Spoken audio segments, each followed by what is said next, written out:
We turn now to our exclusive CBS News investigation into sexual assault in the military. November is Veterans Month, when we honor the men and women who protect this country.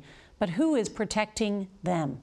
Tonight, as part of our year-and-a-half-long investigation, we speak to the parents of a soldier who say military leaders failed their daughter, that those failures ultimately led to her death. I still cry every day. My mind's always on Nicole. I turn one corner, there she is. I turn another corner, there she is.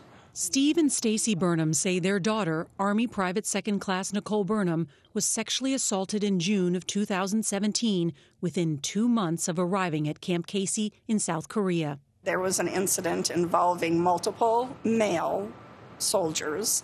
We know that she was held down against her will. We know that there were pictures taken. 2 months later, she was sexually assaulted a second time. Nicole requested an expedited transfer back to the United States, far away from her assailant. It took them 82 days to get her out of South Korea. I don't know what part of expedited is 82 days. And I would say, who is there to help you? There has to be somebody you can go to. No, there's nobody here, Mom. Please stop asking. While Nicole was waiting in South Korea for nearly 3 months to transfer, she faced harassment for reporting her assaults.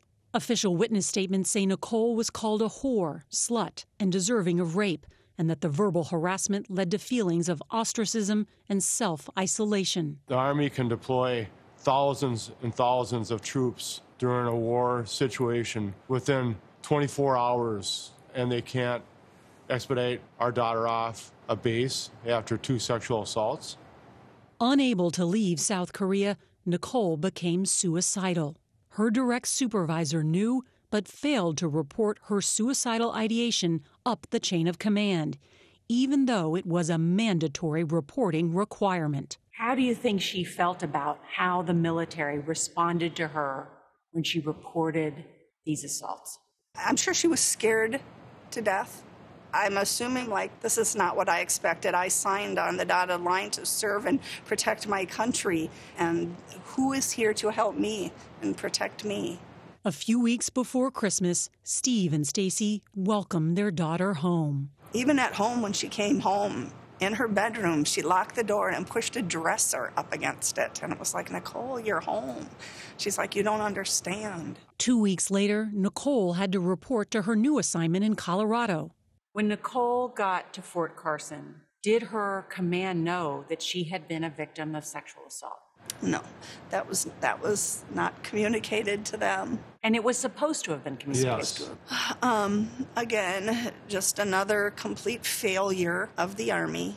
A month after Nicole arrived at her new base, she got a call from Camp Casey. She'd gotten that call, like, you may have to go back to Korea and testify. I don't think she could do it. I don't think she wanted to do it.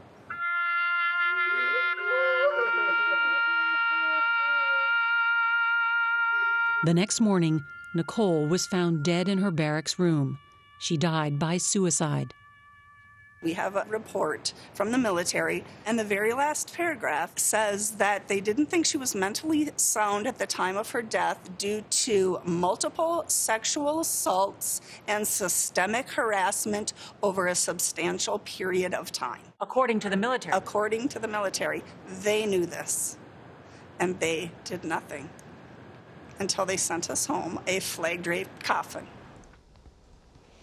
We are all thinking about the Burnhams and thank them for sharing Nicole's story. The Army declined our request for an interview, but they said in a statement that their thoughts and prayers go out to the Burnham family. They say the Army's Criminal Investigation Command conducted a full investigation into Nicole Burnham's case and took appropriate action against the reported perpetrator. Our 4-part investigative series on sexual assault in the military continues tomorrow. I'll be on CBS this morning at 7 a.m. And then tomorrow night on the evening news, you'll hear from survivors in their own words.